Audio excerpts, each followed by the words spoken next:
What is up, Ninja? OG over here from Player Essence, and welcome to another PE Nintendo Switch and gaming news video. Today we've already had a bunch of information, but we've got plenty more, so let's go ahead and get right into today's news. So Animal Crossing Pocket Camp launches on November 22nd. Animal Crossing goes mobile for the first time as far as mobile phones and smart devices, that is. Now, Animal Crossing Pocket Camp will officially launch for iOS and Android worldwide on November 22nd. I know some of you guys have already been playing it, I guess Australia or something like that, but some people have already been playing the game, but the official release worldwide will be November 22nd, Nintendo has announced. Now, here's an overview of the game via the Google Play page, the About.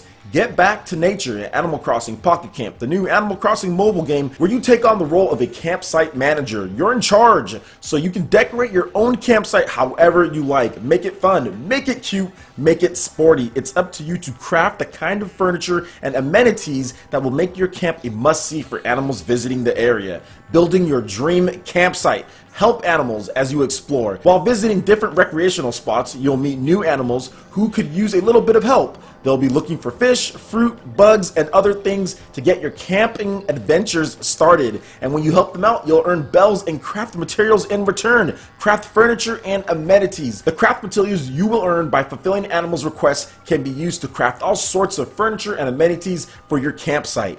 Just open up your craft menu and place an order with Cyrus, the hardworking handyman from Retail on the Road, then sit back and wait. Or, if you're in a hurry, you can move your order to the very front of the line by using Leaf Tickets. You can purchase Leaf Tickets with real money or earn them through regular gameplay.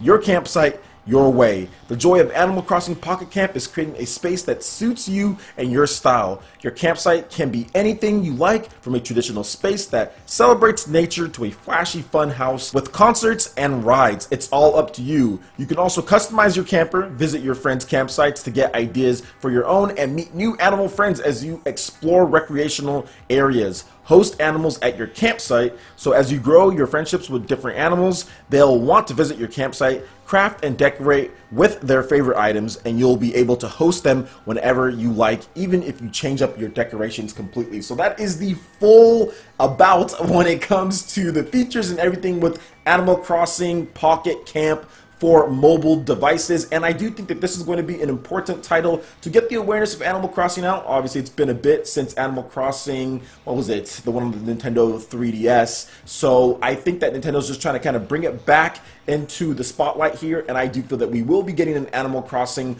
on the Nintendo Switch at some point, and maybe there's even going to be a tie-in when it comes to this game, Pocket Camp, and also the new Animal Crossing for the Nintendo Switch. Now, I don't know if that's going to be in 2018 or if it's going to be 2019, but I do feel that we will see the announcement of a new Animal Crossing sometime within the next year and a half or so. So what do you guys think about Animal Crossing Pocket Camp for those who have already been playing it? How do you feel about everything in the game so far, and what do you want to see in Animal Crossing for the Nintendo Switch? Let me know your thoughts in the comment section below. Alright, and moving into the next article here, Valkyria Chronicles 4 introduces the brand new Grenader class, and we also have an update on that as well. So the latest issue of Weekly Famitsu has new details on the newly announced Valkyria Chronicles 4. The tactical RPG is being produced by Katsuda Mikami, who was one of the producers of this year's Valkyria Revolution. Now, according to Mikami, Valkyria Chronicles 4 will be a proper evolution that returns to the series' origins. It is set in the same era and intense cold region as the first game. The new Grenader class can use grenade guns that have long range and high ballistic altitude. By firing it in the sky, you can unleash an attack that flies over the enemy's cover. If an ally catches hold of the enemy's location information on the front lines, a Grenader can attack the enemy without the enemy seeing them. However, they cannot attack an enemy directly in front of them, so definitely a little bit of a long range there. Now, Valkyria Chronicles 4 is due out for the PlayStation 4 on March 21st, 2018, and the Nintendo Switch in summer 2018 in Japan, and for the PlayStation 4, Xbox One, and Nintendo Switch in 2018 for the Americas and Europe. So probably normal launch for America and for Europe, probably all at the same time, but in Japan it's a little bit staggered. Now, just to kind of follow up on this article here, I know some of you guys might be a little bit concerned because one of the producers from Valkyria is producing this game as well, but they were very, very clear to say this is a return to form, this is a return to the classic gameplay that made Valkyria Chronicles, the original game, so great. And you can see that in the screenshots so far of what they've shown off, the type of turn-based third-person action that you saw in Valkyria Chronicles on the PS3, on the PS4, and also the PC, in addition to Valkyria Chronicles on the PSP, in addition to Valkyria Chronicles 2 and Valkyria Chronicles 3 on the PSP, so I would not worry too much about that one. Valkyria Revolution was just a mistake. They tried something new,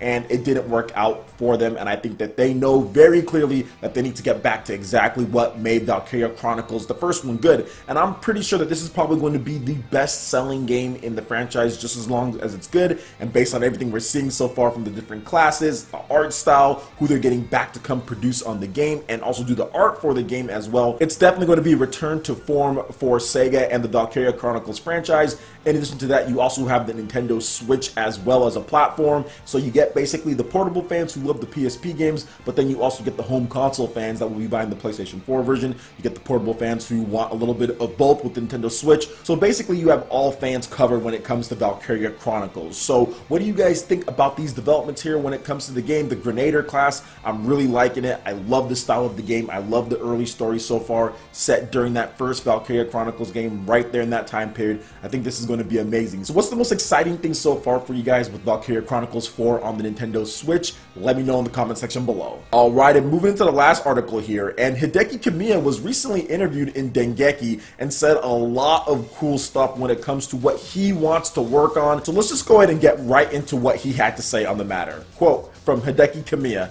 I want to work on DMC and Viewtiful Joe, and for those who don't know, DMC, Devil May Cry remakes, as well as Okami sequel. So he wants to do Devil May Cry and Viewtiful Joe remakes plus an Okami sequel. A co-op between Dante and Bayonetta might be interesting too. Capcom-san, I'm ready to assist at any time if it's okay with you. Everyone should also bow down to beg for them. Well, I'm definitely not going to be doing that, but at the same time, this is amazing to see Hideki Kamiya willing to work on these style of games. I got linked this article so much from a lot of you guys, so obviously you guys want me to talk about it since I'm being linked so much to this article, and I would have to say yes, I would love to see Devil May Cry and Viewtiful Joe remakes. I think Devil May Cry, the original one, could definitely use a Hideki Kamiya remake. That would be awesome, and if they were able to get some collaborations with Bayonetta in there as well, that would be really cool. Now, Viewtiful Joe could also use a remake as well, because to my understanding, there are no actual remakes of Viewtiful Joe out there. There's nothing else. You can play the original GameCube release. I think they released it later on the PS2, and there might be something else out there, but for the most part, that's all I know of. There's nothing on PS3 or nothing on PS4, Xbox One, and all that. I would love to see Viewtiful Joe portable on the Nintendo Switch screen. That would be amazing, because that game is really, really good. It reminds me of the old school beat 'em ups, but basically super powered when it comes to things, man. So I would love to see Viewtiful Joe come back in any way, shape, or form. I know Hideki Kamiya is eager to do this, but I also think it's a business move as well. If you look at how good Nier did, which is them taking over that franchise with Platinum Games, they did a really good job with that. I'm probably thinking Hideki Kamiya says, hey, we can do just as good of a job that we did with Nier, or better when it comes to Devil May Cry, or when it comes to Viewtiful Joe, or a brand new Okami game. I know they're re-releasing Okami again on the PS4 and Xbox One. I would love to see Devil May Cry remake. That's the thing that I really want, along with Viewtiful Joe. Those are the two things that I really want to see from them. I just think that, man, it's just been so long since we've had really Hideki Kamiya being able to work on a game like that. Got backtracked a little bit with Scalebound and all that stuff, so I would love to see him kind of return to form with something really cool, but I don't think Capcom's really going to do anything. So while it's nice to sit here and say, yeah, this would be awesome and all that, Capcom is still Capcom. So we'll see what happens in the future. I'm hoping for the best. But either way, Hideki Kamiya is always going to make great games. So what do you guys think about what Hideki Kamiya had to say in addition to all the different topics that I discussed? I would love to hear your thoughts in the comment section below. Alright, Ninja, that wraps it up for this video here. Go ahead and check out the links in the description below. We've got Facebook, we've got Twitter. Go ahead and give us a like and a follow on our social media. Really helps us spread the content of Player Essence across the interwebs, in addition to YouTube. Also, make sure you check out our Patreon and YouTube live gaming page and consider supporting Player Essence. When you do so, it gets you access to all sorts of cool benefits, rewards, perks, and emotes if you sponsor. So check out the link in the description below. Consider supporting Player Essence right here on YouTube. Hit that like button if you did like this video. Lets me know you guys want more content like this going forward in the future. And subscribe to Player Essence for the latest RPG, Japanese, and Nintendo gaming news. Thank you so much for watching. I will catch you in for the next video. Peace.